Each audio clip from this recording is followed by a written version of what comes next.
everybody, and welcome back to Auto Tech. Today we're going to be talking about series parallel circuits. So I'm assuming here, but you've probably already gone through series circuits. I know we did cover that last year.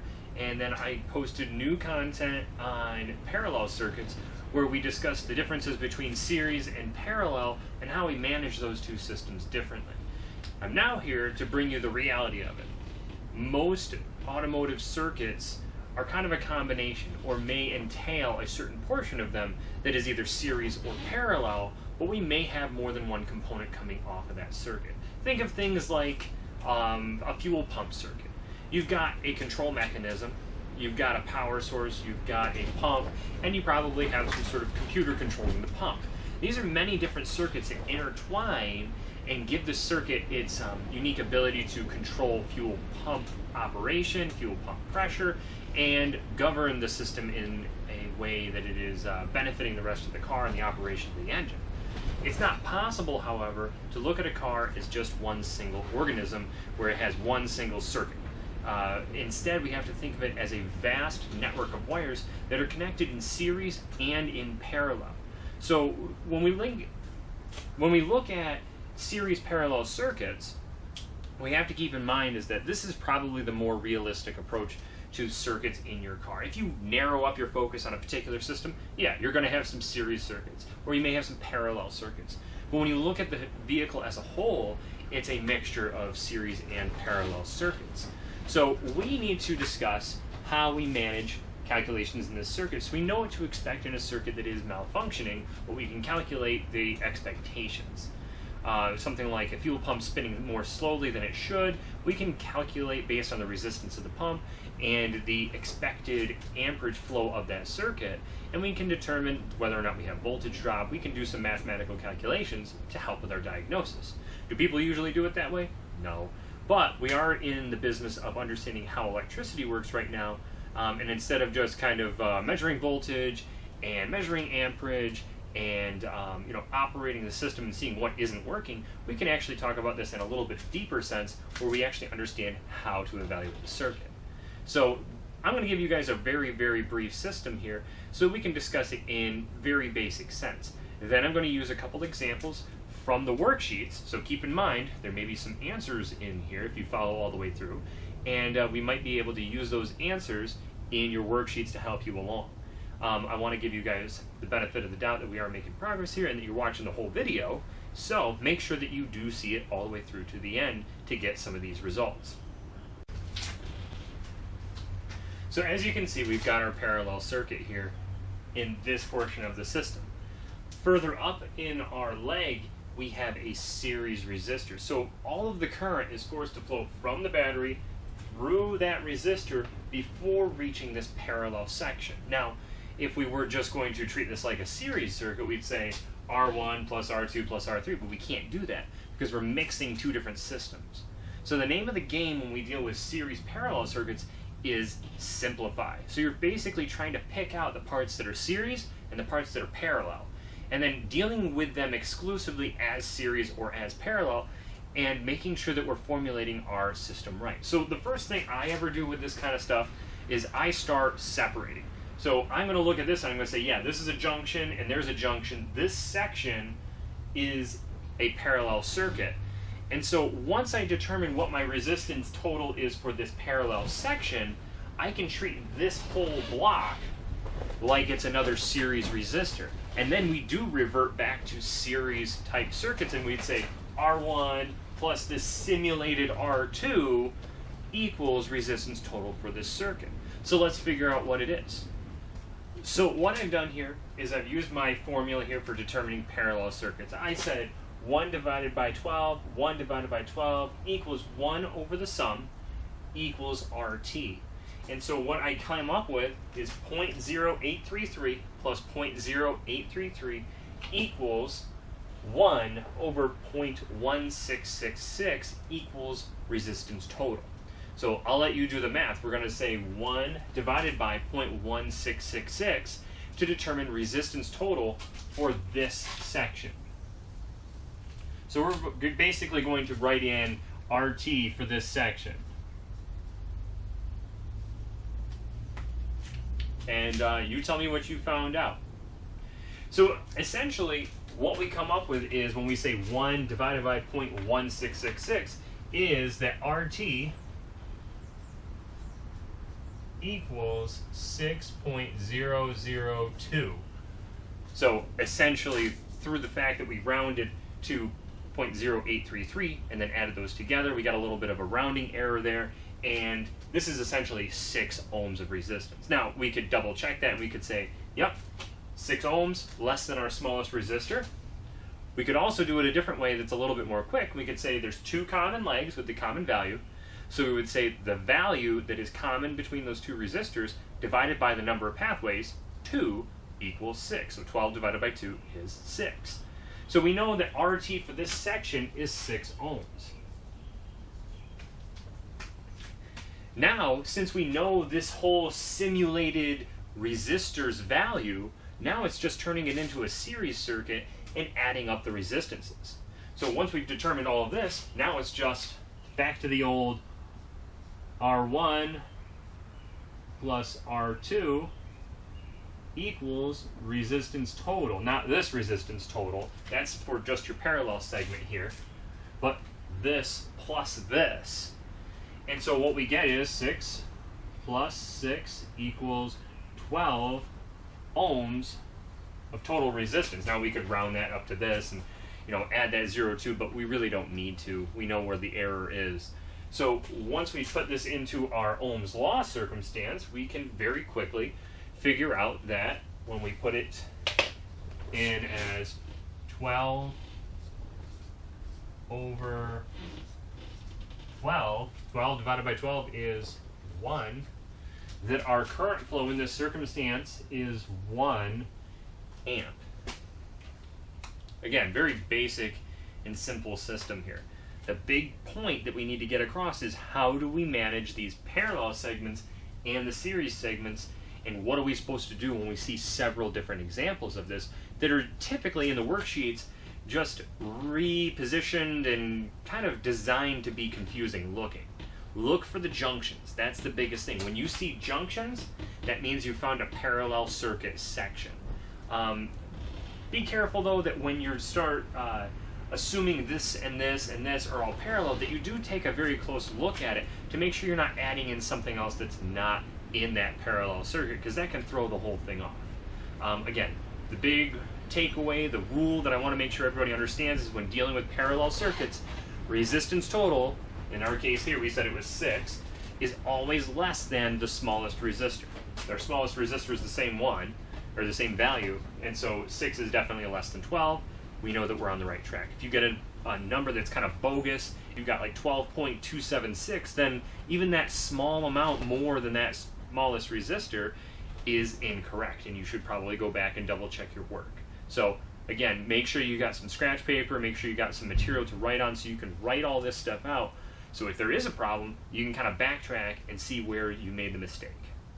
Alright, so here is an example from the worksheets. I'm not going to tell you which worksheet it's from, it's up to you to find it, but we will walk through this first section. It's a little bit confusing because we kind of have this break where we have 2 circuits that kind of run parallel, but then they kind of join together and have one common point. And I forgot to put the little dot here at the bottom. But then you have this extra leg over here that's on its own kind of side of things, doing something by itself. So you kind of have a confusing look. And so I want to make sure we understand how we're going to break this down. So just looking at this, we know that we have a junction here. So that means we know the flow of current through this circuit and the flow of current through this circuit are going to merge at some point in time. And actually they do break. They do break right here. So this is the point where those 2 circuits essentially run parallel and then rejoin here. So we can treat this as one parallel circuit. And then once we're done calculating this circuit's total resistance, we need to keep in mind that before this merges back with the rest of the circuit, it has another resistor in parallel. So what we're going to be treating it like is parallel, series, and then the entire circuit's resistance in these legs in parallel with this leg. The results are going to be relatively easy, but the concept is a little bit hard to wrap our head around. So let's break this down step by step. First things first, look for the junctions. Like I said, this is a common merge point here for these two circuits, so they are in parallel. So I'm going to circle them. And we're going to say R1 has 4, R2 has 4. We could do math the long way and say 1 divided by 4 is 0.25, plus 1 divided by 4 is 0.25. That gives us a total of 1 divided by 0.5. And if we do that, our answer will be 2. So once we understand that this has a resistance of 2 ohms, it's kind of the same as saying 2 common pathways with the same value. 4 divided by 2 is 2. So it works both ways. So we know that this segment here, its resistance is going to be 2. Now we have to keep in mind that this chunk is in series with this resistor. So once we've established this resistance, we simply add it to this one. So now this whole segment here has a resistance value. So we're going to draw a bigger circle to kind of encapsulate all of that. We're going to get rid of this value here because we know what that was. We're going to say 2 plus, this is 2, plus 2. We're no longer looking at a resistance of 2 here. Now this thing has a resistance of 4 ohms. Does that make sense? Let me just make sure you understand that real quick one more time. This segment is in parallel, and once we determine this segment's resistance, we add it to the resistor in series, because now you're dealing with a small portion, but it's now a series circuit since we've simulated this section's resistance. Once we did that, we simply add them together to get resistance of that section. Now that we understand that we have this whole chunk with 4 ohms, it's now in parallel to this leg. So again, we could do math and we could make sure that it's correct. We would say 1 divided by 4 plus 1 divided by 4 equals 1 over the sum equals RT. And what we would get is 0.25 plus 0.25 equals 1 over 0.5. And when we say 1 divided by 0.5, what we get is 2 ohms. So now that we know that our total circuit resistance, because we said this is 4 and this is 4, when we run them in parallel and do the math, we come up with a resistance value of 2. So that is resistance total in this circuit. It is 2 ohms. So now we're going to do the E over I times R. We're going to say 12 divided by 2 equals, you should know this one, 12 divided by 2 is 6. So our amperage flow in this circuit is 6. So I've solved the problem for you. I hope it makes sense. Please feel free to go back and review the chunks of this so we understand the steps. And just as a review, we find that parallel circuit resistance here acts as one simulated resistor in series to this one. So now to find this whole leg's resistance, we would say this simulated resistance plus this actual resistance equals that leg's resistance, which we determined was 4 ohms. Once we determined it was 4 ohms, we know that this section is parallel to this resistor, and so then we treat it like another parallel circuit. This being a simulated resistance, this being an actual resistance. And by doing so, we could again just say it's 4 and that's 4. We would say 2 common pathways with a common resistance. 4 divided by 2 is 2, or we can do it the long way, say 0.25 plus 0.25 equals 1 over 0.5, and we say 1 divided by 0.5 is 2. Then once we do our E over I times R, Ohm's law, we'd say 12, our voltage, divided by our total circuit resistance equals 2, gives us 6 amps, solving our problem. I hope it makes sense. It's not the easiest one, but definitely there are some other ones that are a little bit more confusing, and I want to make sure that we have a grasp of one more circuit before I cut you loose and we just go through these and get them done. Alright guys, so this is probably the most confusing problem of the bunch. Again, it's from our worksheets, and I want to make sure that we do go over it, because if you can figure out how this one works and understand what they're trying to get across, then technically you can do all of them. There's some weird stuff going on here, and I do want to say that all the math with this one can be done with that simplified, as long as you know that two legs are parallel, their common resistance value is the value divided by the number of legs, and it just doesn't look that way from the beginning.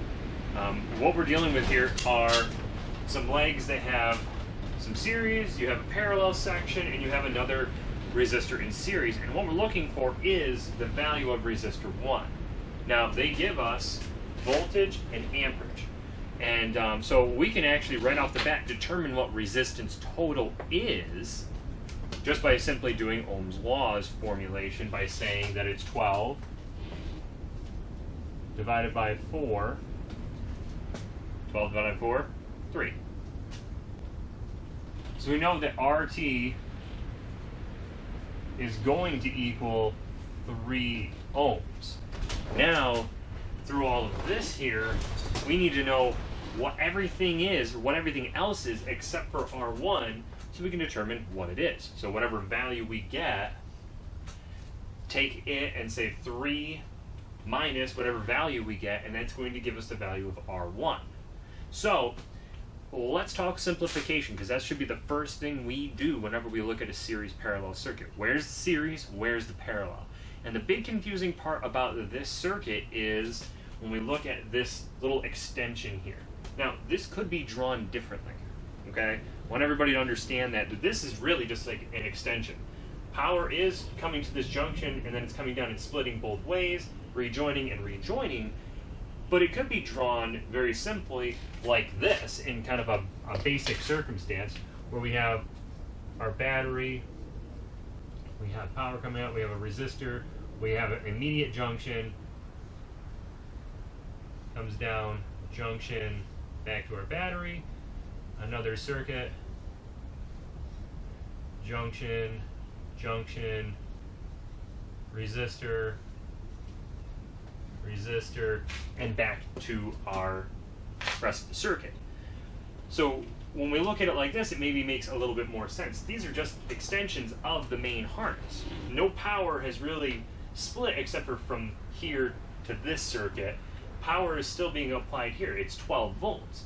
So 12 volts coming up to this junction, you've got 12 volts here, you've got 12 volts coming to this resistor, 12 volts coming to this resistor, and every single one gets 12 volts. I shouldn't say 12 volts. I should say whatever the voltage is after R1.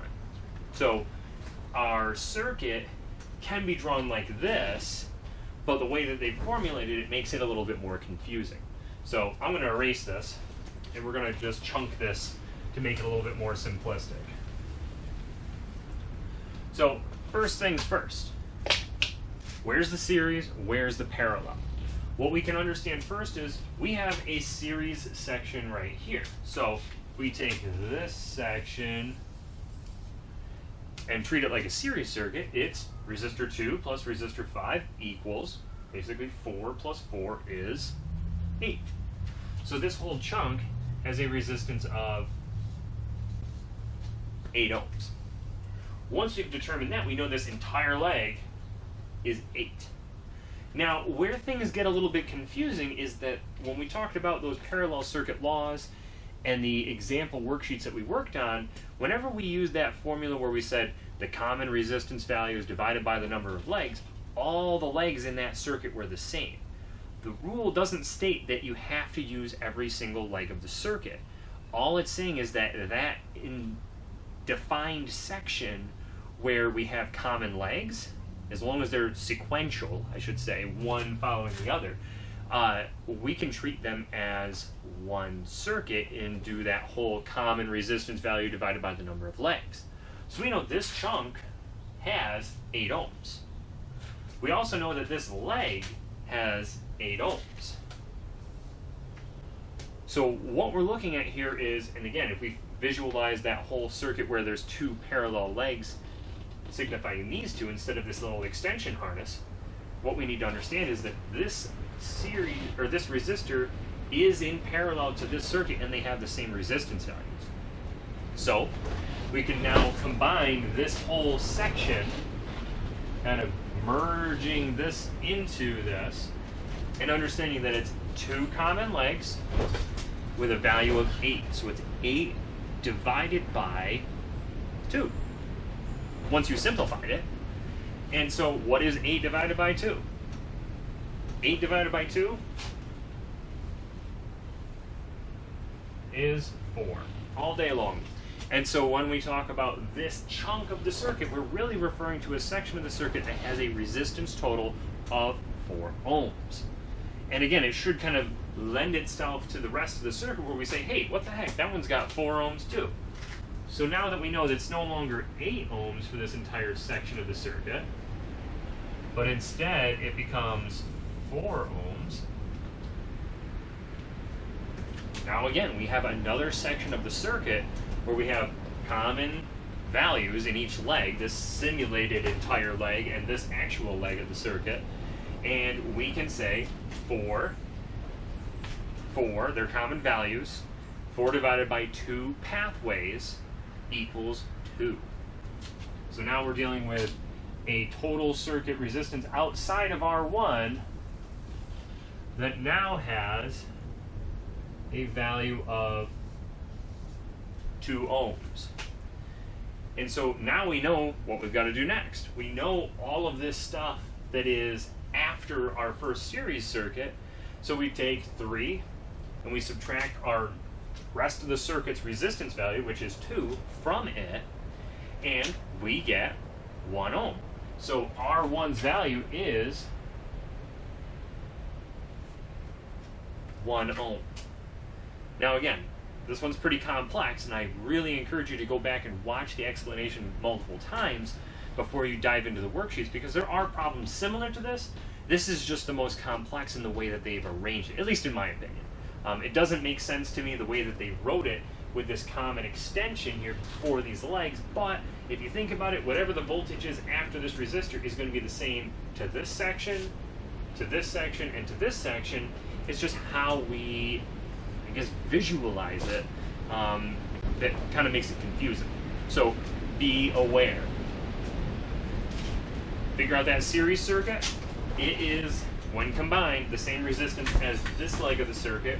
We do our divide and conquer, basically. 2 common legs divided by the number, 2 common resistance values divided by the legs in the circuit gives you this chunk's resistance value. And then doing that once again with the value simulated by these 3 resistors with the last one, and then we take our value and we subtract it from our calculated resistance total, since we were given 12 and 4 for voltage and amperage respectively, and then we can simply say the leftover is 1 ohm. So I hope that clears things up. There's not really a lot to add as far as more formulas or really anything crazy. We've really dealt with the craziness when it came to parallel circuits and how we have to deal with them differently than series circuits. Now we're looking at it in just simply how do we handle a real life type circuit where it's not always picture perfect, it's not always a parallel or a series, but we really run into series parallel circuits on a regular basis. And how do those circuits affect one another? How is voltage distributed to those different legs? We're looking at it kind of as a critical picture of how an actual system would be working. So I hope that really clears things up. I hope that you guys would ask questions and really just express your need for help if you need it. So you know the drill. You have Google Classroom, you have my phone number, you have my email address, and feel free to get in contact with me so that you can get the help you need with this. I want to make sure that I think if we do run into any snags, I'll make a follow-up video. And I hope we don't need to. I hope that this has helped you guys understand which direction we're going. But series parallel circuits, kind of the penultimate circuit formulas that we're dealing with, because after this, we're going to start talking about individual types of systems. So I hope you guys benefit from this, and I will see you later.